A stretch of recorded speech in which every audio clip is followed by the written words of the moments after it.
Cordial saludo a todos los oyentes de Radio María. Un día más, con la gracia del Señor, proseguimos el comentario del Catecismo de nuestra Madre, la Iglesia. Dentro de la explicación del Padre Nuestro, en la que nos encontramos, la explicación de la quinta petición, perdona nuestras ofensas, como también nosotros perdonamos a los que nos ofenden. Habíamos dedicado ya una serie de programas y nos faltan todavía dos puntos. Hoy nos vamos a referir al 2844. 2844, que explicando esta petición del Padre Nuestro, la petición del perdón, dice así: la oración cristiana llega hasta el perdón de los enemigos. Transfigura al discípulo configurándolo con su maestro. El perdón es cumbre de la oración cristiana. El don de la oración no puede recibirse más que en un corazón acorde con la compasión divina. Además, el perdón da testimonio de que en nuestro mundo el amor es más fuerte que el pecado. Los mártires de ayer y de hoy dan este testimonio de Jesús. El perdón es la condición fundamental de la reconciliación de los hijos de Dios con su Padre y de los hombres entre sí. Bueno, una serie de afirmaciones que vamos a ir desglosando, desmenuzando como acostumbramos. La primera afirmación, la oración cristiana llega hasta el perdón de los enemigos. Se nos refiere el capítulo 5 de San Mateo, versículos 43 y 44, y dice así: habéis oído que se dijo, amarás a tu prójimo y odiarás a tu enemigo. Pues yo os digo, amad a vuestros enemigos y rogad por los que os persiguen, para que seáis hijos de vuestro Padre Celestial, que hace salir el sol sobre buenos y malos y llover sobre justos e injustos. Porque si amáis solo a los que os aman, ¿qué recompensa vais a tener? ¿No hacen eso mismo también los publicanos? Y si no saludáis más que a vuestros hermanos, ¿qué hacéis de particular? ¿No hacen eso mismo también los gentiles? Bueno, amor a los enemigos, pues como distintivo, diciendo, mira, también los publicanos, también los gentiles, también los que no conocen a Jesucristo, aman a quienes les aman. Eso es un amor natural. El amor que nos ha venido a traer Jesucristo, el amor sobrenatural, tiene un distintivo, tiene la prueba, una prueba de autentificación, el termómetro de autenticidad, podríamos decir, es el amor a los enemigos. Porque claro, amar a quienes nos hacen el bien, pues tiene una explicación natural. Para eso no hacía falta la redención de Jesucristo. No es un amor que supere, ¿no?, el amor natural. Se puede explicar por razones naturales. Por ejemplo, el famoso do ut des, ¿no?, que se dice en latín, es decir, te doy para que me des. Voy a ser bueno con los que después previsiblemente me puedan favorecer. Bueno, pues voy a comportarme bien con esta persona, pues porque sé que después la voy a necesitar, y va a ser muy rentable, ¿no? Va a ser muy rentable todo lo que haga yo por esta persona. Bueno, eso es un amor natural, un amor incluso calculado, un amor que podríamos decir que en realidad, si entendemos la palabra amor en su sentido más profundo y gratuito, es que, bueno, no es amor, aunque bueno, también se puede, dependiendo de qué nivel, ¿no?, bajo qué nivel utilicemos la palabra amor, pero es otra cosa. Y igual que existe como un amor, digamos, de tipo interesado, también existe un afecto instintivo, un afecto instintivo, que ya no es, no me refiero al calculador, ¿no?, a decir, voy a hacer esto hacia este, porque yo sé que después me revertirá, ¿no? No, también hay otro tipo de amor, que tampoco es estrictamente el amor cristiano, que es un amor de afecto instintivo, teniéndole cariño, cariño y fidelidad hacia quien lo ha tenido con nosotros. No ya para calcular el futuro, no, sino será siendo como agradecido a los que se han comportado bien con nosotros. Y esto, hasta incluso vamos a ser claros, ¿no? Existe toda una serie de experimentos también en el reino animal. Fijaros cómo también animales como el perro, como el caballo, expresan fidelidad y expresan afecto a sus dueños. Seguro que muchos oyentes que pueden tener un animal de compañía podrían dar testimonio de esto. Claro que hay animales de compañía que expresan afecto, que es un afecto instintivo. Es un afecto instintivo, pues porque sabe que su amo ha estado a toda hora, ha estado junto a él, pero en el fondo es un afecto instintivo que nace, bueno, pues de que sus necesidades han sido cubiertas una y otra vez por esta persona que está al lado mío, ¿no? Estoy solo y esta persona me ha dado compañía. Tenía hambre y cuando tenía hambre esta persona me ha llenado el plato, me ha dado el azucarillo, me ha dado tal. Es así, ¿eh? Existe como un afecto instintivo a quien está junto a nosotros y cubre nuestras necesidades. Por eso dice el Señor, dice, si amáis únicamente a los que os aman, ¿qué tiene eso de especial? Que también hacen eso los publicanos, también hacen eso los gentiles. Se espera del amor Jesucristo algo genuino, del amor que Él nos expresó en la cruz, muriendo por nosotros, que estábamos enemistados con Dios por nuestro pecado, se espera otra cosa, algo genuino.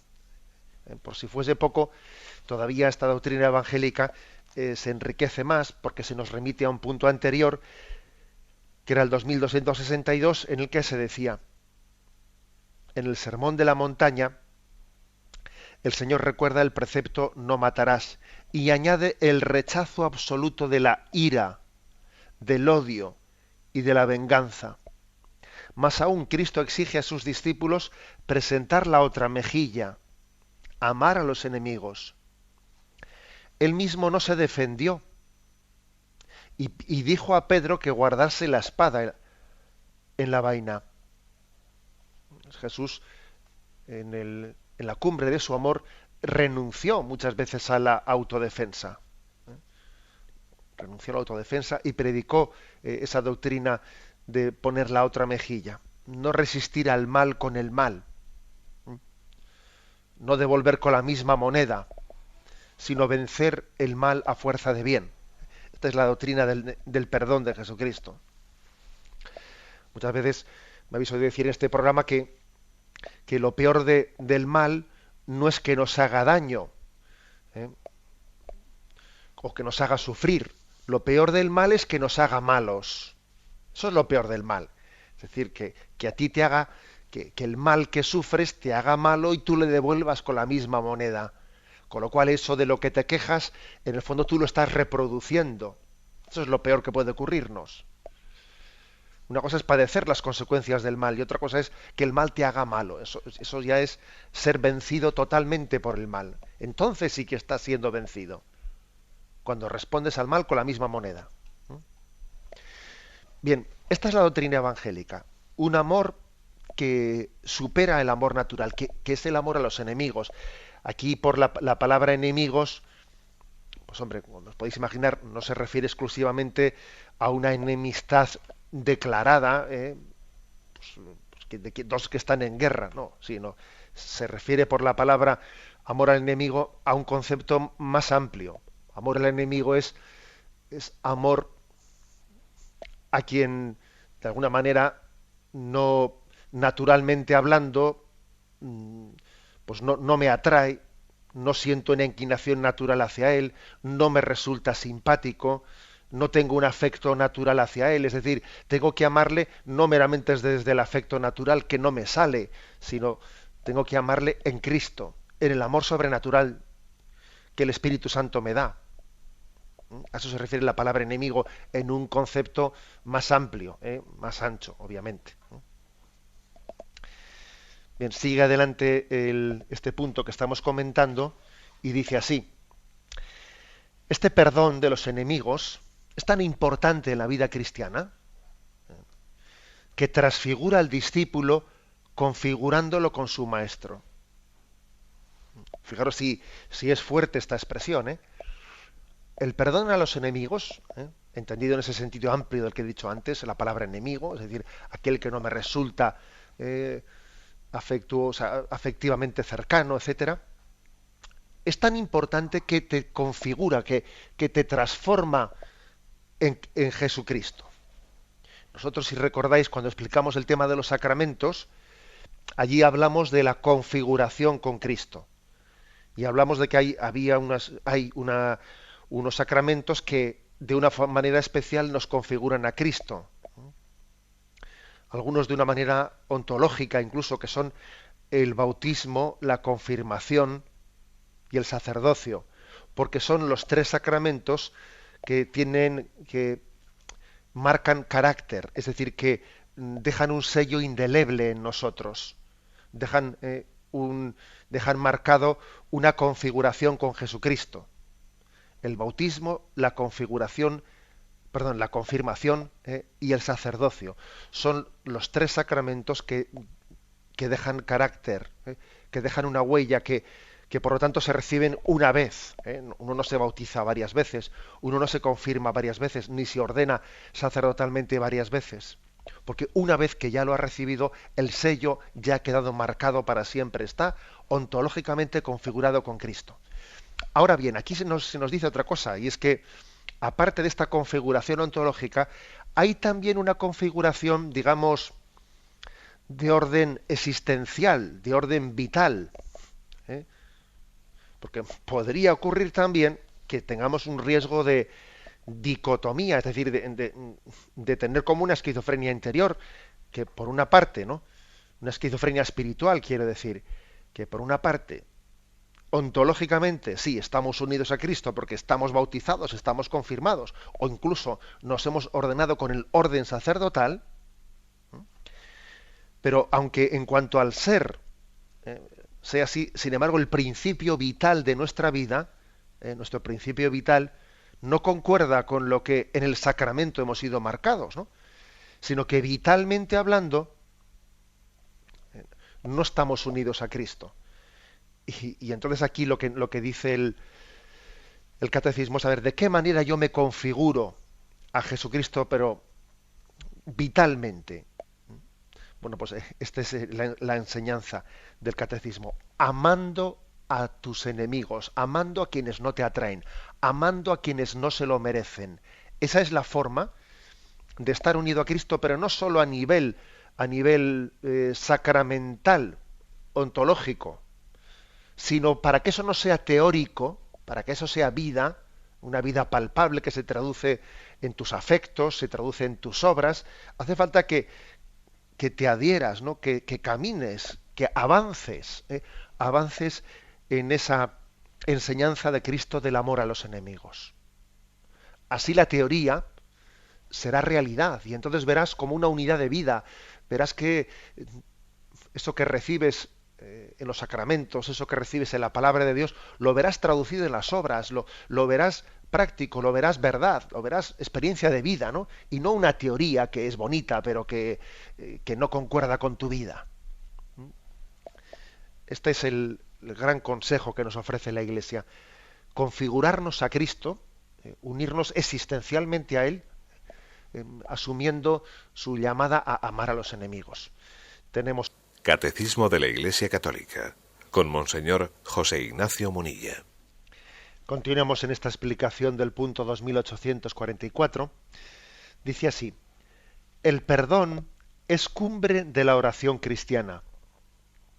El don de la oración no puede recibirse más que con un corazón acorde con la compasión divina. Dice que el perdón es cumbre de la oración. Podríamos decir que el perdón es, según dice la siguiente palabra, ¿no? Que el don de la oración no puede recibirse más que con un corazón que haya perdonado. Y primero ha dicho que es la cumbre. Bueno, vamos a ver, no es un poco esto contradictorio, en el sentido de que, vamos a ver, una de dos. O el perdón es la cumbre, el punto final, es, digamos, la consecución última de la oración, o por el contrario, si es verdad lo que dice aquí el catecismo, de que el fruto de la oración no puede recibirse más que con un corazón que haya perdonado, entonces parece que tiene que ser el punto de partida, porque si no desde el principio no perdonas, no recibes frutos en la oración. Bueno, pues yo creo que las dos cosas son verdad, ¿eh? Y no hay por qué contradecirlas o contraponerlas. El perdón es el punto final y es el punto de partida. Es el punto final, es la cumbre de la oración cristiana, en el sentido de que es lo más, ¿eh? Es lo más, es de alguna manera algo que supera nuestra carne y nuestra sangre. Y para poder llegar al amor a los enemigos tiene que haber todo un camino de sanación en nosotros, pues que a veces suele ser largo, ¿eh? A veces suele ser largo, dependiendo de las personas. Pues ya sabéis que son 7 los pecados capitales, y a cada uno nos suele apretar por algún lado. Y hay pues personas que entre los pecados capitales, pues mira, lo que más les mortifica pues es el tema de la lujuria, de la impureza, y es lo que más les cuesta purificar. A otras personas el tema de la avaricia, el tema del dinero, el materialismo, es lo que más les tienta y les arrastra, y tendrán un camino largo de purificación hacia ello, ¿no? Hay otras personas pues que el tema de la pereza es el que más les condiciona. Otras personas pues, puede ser la ira, la ira, el rencor, y son a las que más les cuesta perdonar. Nos cuesta a todos, ¿eh? Nos cuesta a todos. Es decir, la doctrina del perdón no es únicamente para algunas personas que tienen pues un carácter, que tienen una tendencia a la ira, al orgullo. No, no. Nos cuesta a todos.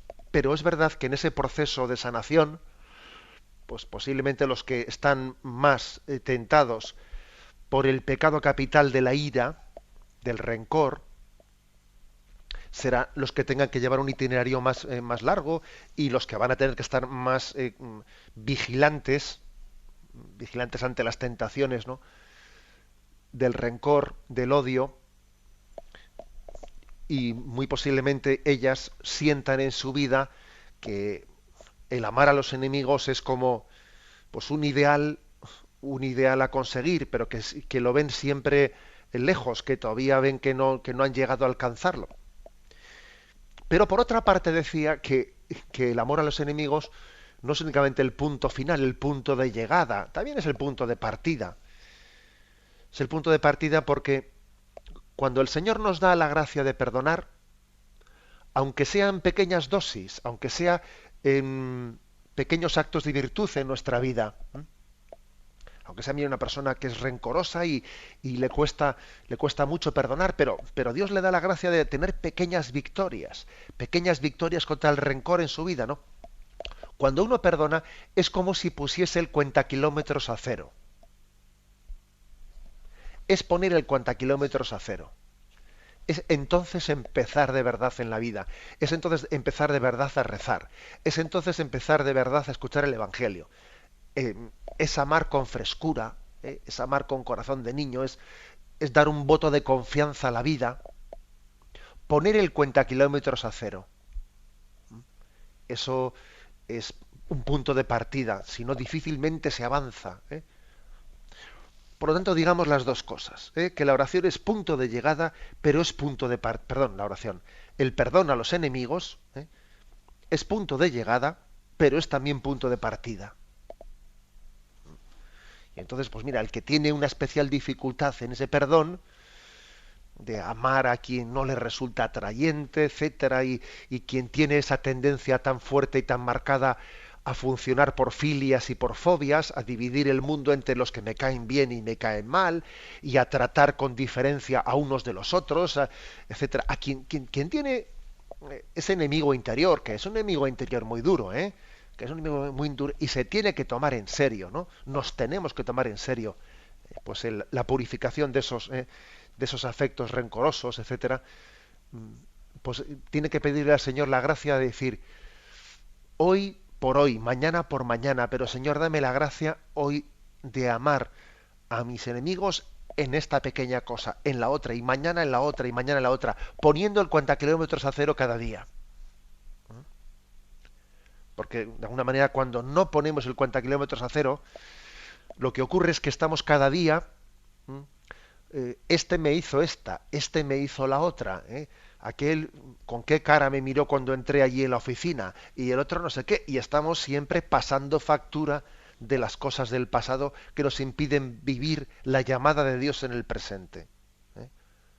Poner el cuentakilómetros a cero, fijaros cuántas veces ha dicho esto del matrimonio, que un matrimonio no debe de acostarse nunca, de retirarse, de terminar un día sin haberse pedido perdón si ha habido cualquier cosa, ¿no? No, no acostarse con un rencor acumulado, que luego al día siguiente ya estamos caminando encima de él. Y entonces los corazones se van sintiendo heridos.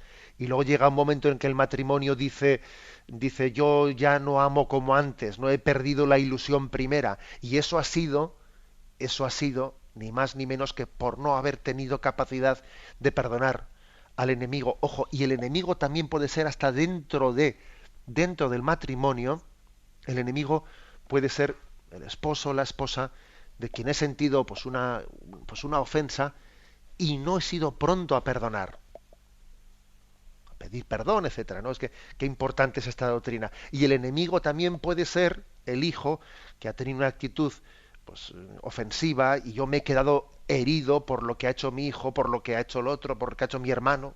¿No? O sea, poner el cuentakilómetros a cero cada día y no comenzar un día sobre el cimiento de las injurias del día anterior, ¿no? Eso es una doctrina que creo que nos ayuda mucho. Continúa el catecismo y dice, además, el perdón da testimonio de que en nuestro mundo el amor es más fuerte que el pecado. Los mártires de ayer y de hoy dan este testimonio de Jesús. Es una doctrina esta verdaderamente conmovedora porque es verdad que el amor es más fuerte que el pecado. Es verdad que el amor es más fuerte que el odio. Recientemente tuve ocasión de ver un reportaje de los campos de concentración en la Segunda Guerra Mundial y veía unas imágenes terribles, ¿no? Terribles, de cómo es posible que se hubiese odiado tanto, ¿no? ¿Cómo es posible que el odio entre el hombre haya llegado tan lejos, tan lejos? Bueno, y sin embargo, en aquellos campos de concentración tuvieron lugar actos de amor heroicos, como el del padre Kolbe, entregando su vida para salvar la vida de sus compañeros condenados a muerte, ¿no? El amor es más fuerte que el pecado, el amor es más fuerte que el odio. Ahora, lo que hace falta es que esto no sea una palabra hermosa, de esas que se ponen en un letrero para que luzca, sino que esto yo lo traduzca a mi vida. Y en mi vida haya ejemplos concretos de cómo el amor es más fuerte que el pecado, que el odio, que el rencor, que las rencillas. Creo que esta expresión de que el amor es más fuerte no es una utopía, es una realidad y nosotros tenemos también muchos testimonios de ello. Nosotros cuando nos hemos sabido amados, hemos sido capaces de hacer cosas que hasta nos sorprendemos de nosotros mismos. Nos sorprendemos, por ejemplo, imaginaros pues cuántas veces hemos visto pues un chico que es verdaderamente un vagoneta, como se dice, no, pues un perezoso, perezoso.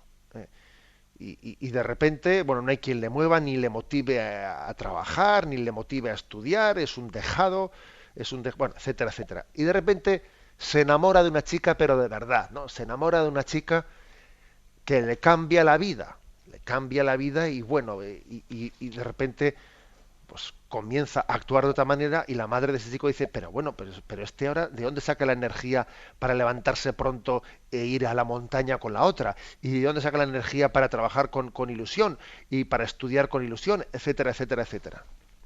Es decir, ¿qué quiere decir con esto? Que da más fuerza saberse amado que saberse fuerte. Da mucha más fuerza saberse amado que saberse fuerte. Es decir, el amor es el motor del mundo. El amor es el motor del mundo. Entonces, yo he puesto el ejemplo de la novia, ¿eh? Pero cuando hay un noviazgo pues de ese estilo, que es ilusionante y que es capaz de a uno de sacarle de sus hábitos adquiridos, ¿no? Que parece que eso no lo movía a nadie, ¿no? Y de repente pues un enamoramiento le saca a uno, le rompe su camisa de fuerza. Bueno, pero es que el amor de Dios tiene esa capacidad siempre y en todo momento. Si conociésemos el amor de Dios, tendríamos la energía, tendríamos las razones y la esperanza suficiente para romper los condicionamientos de rencor y de rencillas que estamos arrastrando en nuestra vida. La mayor prueba son los mártires, lo dice aquí el catecismo. Los mártires han dado testimonio de ello. En la Iglesia hemos cuidado especialmente hemos guardado especial memoria de su testimonio, pues porque son una prueba viviente. Son una prueba viviente en la que no cabe otro tipo de interpretaciones. Aquí sí que no cabe decir por el interés te quiero, ni no. O sea, es decir, el martirio es un testimonio de que el amor es más fuerte que la muerte, que el amor es más fuerte que el pecado, que el amor es más fuerte que el odio y que el rencor. Lo más específico de los mártires es que han muerto perdonando. Si un mártir ha muerto odiando a quienes le martirizan, no es mártir en el sentido estricto de la palabra, no es testigo. Jesús murió perdonando. Padre, perdónales porque no saben lo que hacen. San Esteban, el protomártir, el primer mártir, imitó a Jesucristo en esa muerte. Señor, no les tengas en cuenta este pecado, decía, ¿no? Según le apedreaban. Los mártires han repetido ese gesto de morir perdonando, ¿no? De los mártires de la persecución religiosa en los años 30 en España también se han destacado. Recuerdo que cuando hablamos del martirio específicamente, aquí aduje unos cuantos ejemplos que eran conmovedores, ¿no? Algunos sacerdotes, algunos frailes religiosos o religiosas que iban a ser fusilados por grupos de milicianos y que justo en el momento en que iban a ser fusilados rezan por quienes les están fusilando y piden su salvación eterna, piden el arrepentimiento, piden la conversión de sus torturadores. Incluso tenemos casos en los que el último acto que ha hecho algún mártir antes de ser martirizado es darle una limosna a su verdugo. Toma esta limosna para ti, para tus hijos, y rezo por ti. Eso es impresionante. Eso es signo de que el amor es capaz de vencer al odio. Yo sé que algunos oyentes pensarán al escuchar estos ejemplos tan emblemáticos, dirán, yo no me veo capaz, ¿no? Bueno, eso que antes he explicado, ¿no? Que perdonar es poner el cuenta kilómetros a cero. Tenemos que hacerlo en pequeñas cosas. Si somos capaces de perdonar en lo pequeño, el Señor nos dará la gracia de que, llegado un momento, perdonemos de una forma heroica. Bien, tenemos un momento de reflexión y continuamos. Vamos con este punto 2844, que termina diciendo: el perdón es la condición fundamental de la reconciliación de los hijos de Dios con su Padre y de los hombres entre sí. Nos ofrece, para explicar esta doctrina, nos remite a la segunda carta a los Corintios, capítulo 5, versículo del 18 al 21, donde dice: y todo proviene de Dios, que nos reconcilió consigo por Cristo, y nos confió el misterio de la reconciliación. Porque en Cristo estaba Dios reconciliando al mundo consigo, no tomando en cuenta las transgresiones de los hombres, sino poniendo en nosotros la palabra de la reconciliación. Somos pues embajadores de Cristo, como si Dios exhortara por medio de nosotros. En nombre de Cristo os suplicamos, reconciliaos con Dios. A quien no conoció pecado, le hizo pecado por nosotros, para que viniésemos a ser justicia de Dios en él. Un texto, un texto muy incisivo, en el que viene a decir como que aquí hay una cadena de reconciliación en la que nosotros tenemos que coger nuestro testigo y entregarlo. Dios reconcilió al mundo a través de Jesucristo, y Jesucristo continúa su tarea de reconciliación a través de la Iglesia, con el ministerio del perdón de los pecados. Y la Iglesia continúa su tarea de reconciliación pidiéndonos a todos, a sus hijos, que perdonemos al prójimo. El Padre perdonó al mundo en Cristo. Cristo le ofrece, le otorga a la Iglesia el ministerio de la reconciliación para que lo continúe. Y la Iglesia a todos nosotros nos dice, y tú también perdona. Perdona a tu prójimo. Perdona a quien te ha ofendido. Perdona a los que te rodean. Es decir, somos hijos del perdón y tenemos que ser padres también en el perdón. Ser hijo y ser padre del perdón. Después de haber dicho esto, aquí hay una afirmación en el catecismo que es una afirmación de mucha actualidad, incluso actualidad social, actualidad política, que es la siguiente, ¿no? El perdón es la condición fundamental de la reconciliación. Vamos a intentar decir una palabra sobre esto. Fijaros cuánto se habla, por ejemplo, del tema de los procesos de pacificación en torno al terrorismo, ¿no? Cuánto se ha hablado de, bueno, pues de cómo llegar, pues en los procesos que se han llevado cuando un grupo terrorista ha planteado una tregua y ha propuesto una negociación, etcétera, o unas conversaciones de cara a la desaparición del terrorismo.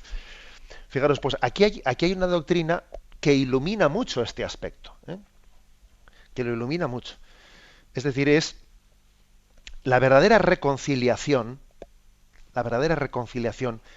tiene que ser mucho más que una especie de pacto político en el que digamos, bueno, pues vamos a quedar de acuerdo, tú dejas de matar y a cambio de dejar de matar, pues yo te voy a conceder pues, estos beneficios, etcétera, etcétera, etcétera, ¿no? O sea, difícilmente vamos a poder llegar a la paz por este camino si no hay arrepentimiento y no hay perdón. Difícilmente. Aquí lo que nos dice el catecismo es que la condición para la reconciliación, para que haya reconciliación, es que haya perdón y arrepentimiento. Cuando no hay arrepentimiento y no hay perdón, los pactos de reconciliación pues posiblemente son de papel de fumar y estallan a la primera de cambio.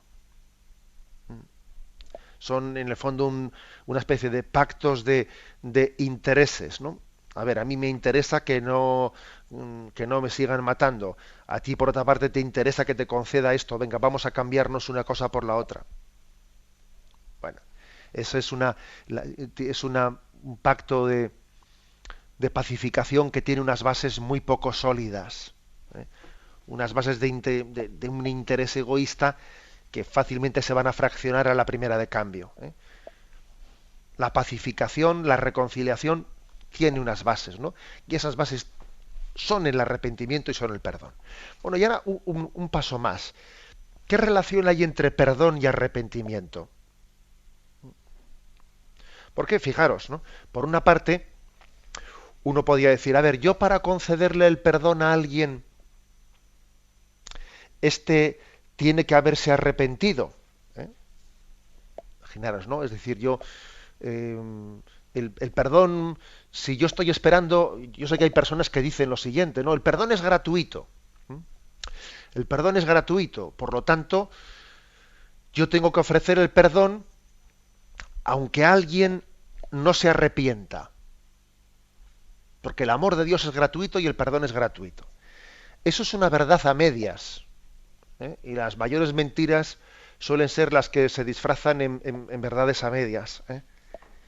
Hay que decir que el perdón, es verdad que nosotros ofrecemos el perdón gratuitamente, incluso se lo ofrecemos a personas que no están arrepentidas, pero el perdón en realidad es efectivo cuando aquel al que se lo ofrecemos lo acepta arrepintiéndose. Es decir, si alguien no está arrepentido, en realidad no está aceptando el perdón. Jesús ofrece su perdón a todos, a todos. Pero claro, el buen ladrón aceptó su perdón en su arrepentimiento, y el otro ladrón, a tenor de lo que vemos exteriormente, aunque Jesús le ofreció el mismo perdón, no le aceptó ese perdón. Estamos hablando de lo que podemos juzgar desde fuera, que hay un misterio que se nos escapa en el corazón del hombre y no podemos juzgar a aquel otro ladrón. Pero es decir, es verdad que la doctrina de Cristo nos dice que tenemos que ofrecer incondicionalmente nuestro perdón, pero en realidad el perdón, mientras se acoge y es eficaz cuando uno está arrepentido. Cuando uno no está arrepentido, aunque le ofrezcan el perdón él no lo acoge, no lo hace suyo. Y así hace Cristo con nosotros. Y así ocurre también de nuestro perdón hacia los demás. Por ejemplo, imaginémonos una persona que nos ha ofendido, y aunque la culpa la tenga él, nosotros, pues por la gracia de Cristo, pues le ofrecemos un perdón. O sea, le ofrecemos el perdón, le saludamos a pesar de que él fue el que nos ofendió. Y es posible que esa persona no acoja nuestro ofrecimiento de perdón, que rehúya nuestro saludo, que, bueno, pues entonces, ¿qué ocurre? Que al no haberse arrepentido, rechaza el perdón. Rechaza el perdón. Por eso hay una relación entre perdón y arrepentimiento que creo que es importante. A veces se dice incorrectamente que el perdón es gratuito, que Dios perdona a todos, ¿no? Y que todo el mundo será perdonado, incluso los que no se han arrepentido, porque como Dios perdona gratuitamente, también los que mueran pues en pecado mortal son perdonados porque Dios perdona a todos. Eso no es verdad. Eso es una falsedad. Es decir, Dios ofrece su perdón a todos. Pero tiene que ser uno libremente el que acepta el perdón. Y la manera de aceptar el perdón es arrepentirse. Si uno no está arrepentido, está rechazando el perdón de Dios. Y ahora apliquemos la misma doctrina a lo que ocurre entre nosotros. Nosotros ofrecemos, nuestra disposición es la de ofrecer el perdón generoso, pero cuando no hay arrepentimiento, ese perdón está siendo rechazado. Está siendo rechazado, porque es así. Bien, como veis, es una doctrina esta que tiene muchas aplicaciones prácticas en nuestra vida. Concluye este punto del catecismo diciendo lo siguiente. Nos remite a la encíclica Dives in Misericordia de Juan Pablo II. La encíclica Divis in Misericordia, que hablando de la práctica de la misericordia, que es una forma muy efectiva de ejercer el perdón, pues nos remite al punto 14. El punto 14 es bastante largo, y obviamente no lo voy a leer todo porque sería excesivo, pero sí voy a elegir 2 o 3 frases de la Divis in Misericordia del punto 14 para que veamos un poco por qué cita aquí este punto del magisterio de Juan Pablo II, ¿no? Bienaventurados los misericordiosos, porque ellos alcanzarán misericordia. Es decir, que el hombre alcanza el amor misericordioso de Dios en cuanto que él se transforma en espíritu de misericordia hacia el prójimo. Dice, bienaventurados los misericordiosos, porque ellos alcanzarán misericordia. Lo que dice Juan Pablo II allí es que la misericordia no es nunca un acto unilateral. Incluso en los casos en los que podría parecer que así fuese. Por ejemplo, dice Juan Pablo II, en el caso del médico que cura, del maestro que enseña, de los padres que mantienen y educan a un hijo, del benefactor que da una limosna al pobre, aunque parezca que la limosna es unilateral, que uno le da al otro, en realidad es bilateral, porque tú recibes mucho, tú eres el primer beneficiado. El profesor es beneficiado por su alumno, el padre lo es por su hijo. El que da una limosna es enriquecido por el pobre O sea, la misericordia siempre es bilateral. Aunque a ti te parezca, claro, que yo, oye, que a mí se me pide que yo perdone, ¿no? Ojo, cuando tú perdonas, tú eres enriquecido. ¿Eh? A ti te enriquece mucho ser misericordioso con los demás. El primer beneficiado del perdón eres tú. Eres tú. ¿Eh? ¿Cuántas veces, por ejemplo, les hemos escuchado a los misioneros decir, mi experiencia de misiones es que yo he recibido mucho más de lo que he dado? Bueno, apliquemos esto aquí. La experiencia del perdón es que yo he recibido mucho más perdonando de lo que he dado. ¿Eh? Es algo bilateral. ¿Eh? El perdón es bilateral. Incluso aunque la otra persona no lo acoja como tú hubieses deseado que lo acogiese, pero eres enriquecido, ¿no?, en ese don del perdón. Bien, lo dejamos aquí. Como veis, este punto 2844 ha sido pues un deseo de un intento de profundizar en ese mandamiento máximo del perdón a los enemigos. Damos paso a la intervención de los oyentes. Podéis llamar para formular vuestras preguntas al teléfono 917-107-700. 917. Señor José Ignacio Munilla. Sí, buenos días. ¿Con quién hablamos? Con Alejandro. Adelante, Alejandro, lo escuchamos. Muy buenos días y feliz fin de año y feliz principio de año. Muchas gracias. Bueno, yo el problema que tengo es el siguiente. Yo perdono, no odio, pero no me siento que amo. ¿Cómo puedo conseguir ese amor? Que antes lo tenía y ahora ha desaparecido. De acuerdo, bien. Una palabra, yo creo que lo que usted dice es interesante. Es interesante porque también da un matiz importante. Yo creo que igual el oyente cuando ha dicho, bueno, yo creo que perdono, pero el problema es que no amo. Vamos a ver, eso puede ser así. Vamos a ver, es posible que usted lo sienta de esa manera, como si dijese, bueno, yo perdono en el sentido que voy a decir, bueno, me es igual, voy a hacer borrón y cuenta nueva, allá él con lo que me ha hecho y yo a lo mío, es decir, un perdón más basado en la indiferencia. En la indiferencia de decir, me es igual, yo a lo mío, allá él con lo suyo, peor para él. O sea, ese tipo de consideraciones interiores en las que uno parece que consigue perdonar, pero un poco como intentando aislarse, ¿no?, del daño que me han hecho y diciendo, pues peor para él, yo a lo mío, pues allá se lo coma él. Podría ser un perdón mal enfocado, porque eso más que perdón es un poco como indiferencia. Por el contrario, el perdón cristiano, y yo por eso digo que es inseparable el perdón del amor, es decir, perdono porque esta persona también se merece otra oportunidad, porque Dios también le quiere a esta persona como me quiere a mí. Y si a mí también Dios me ha dado otras oportunidades, ¿por qué yo no le voy a dar una oportunidad a esta persona? Es decir, creo que el tipo de consideraciones interiores deben de ser estas, y no las primeras que le he hecho a usted, que son más bien como que yo me aíslo del daño que me han hecho, pero me siento indiferente, allá él, tú por tu camino y yo por el mío. ¿Explico?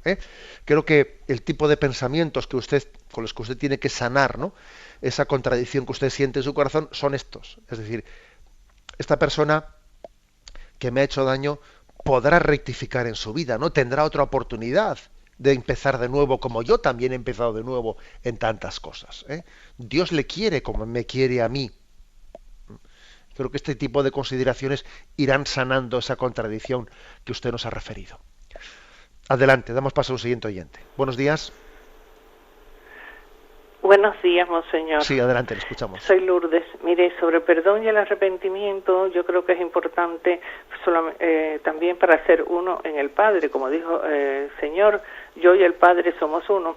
Y en el Cántico de Moisés, en Deuteronomio 32:30, existe una progresión geométrica que pocas veces he oído mencionar en las iglesias, pero que dice que si un hombre persigue a 1000, 2 puede poner en fuga a una miríada, a 10.000. Yo creo que eso es muy importante porque esa progresión la necesitamos la Iglesia para sentirnos uno con el Padre.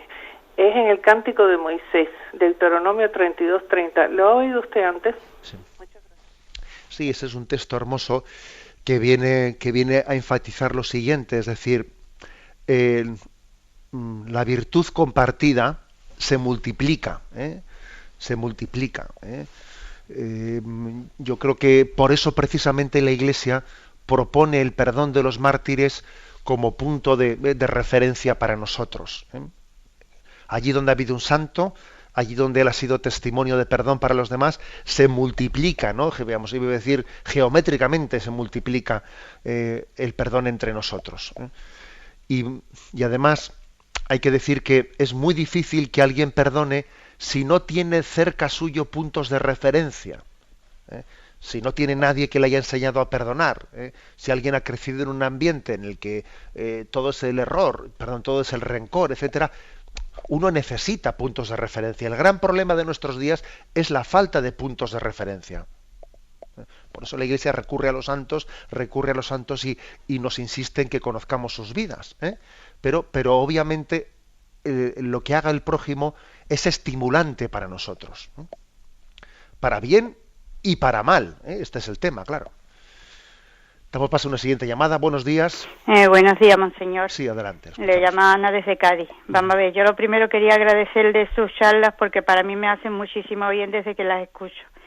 Y ahora hablando del perdón, yo le quería hacer una preguntita. Yo tengo varios hermanos que ya sabe usted muchas veces lo que pasa entre unos y otros, que no se llevan bien. Conmigo es verdad que se hablan todo y yo en mi corazón los tengo más que perdonado todo lo que haya pasado. Pero veo que entre ellos sí que hay rencillas y cosas y no logro yo terminar de que ellos se perdonen unos a otros. Siempre están con ese egoísmo. Yo por mi parte lo que veo que puedo hacer es mediar todo lo que puedo y aparte de eso rezar muchísimo por ellos. No sé si podría hacer otra cosa. Y otra cosita que le quería preguntar era por las tardes hay un programa a las 4 con, no me acuerdo ahora mismo el sacerdote, que se llama Compendio del Catecismo. ¿Qué diferencia hay entre ese y el que usted explica? Bien. Pues muchísimas gracias. Muy bien. Comienzo igual por lo último. Vamos a ver, el Catecismo de la Iglesia Católica tiene dos versiones.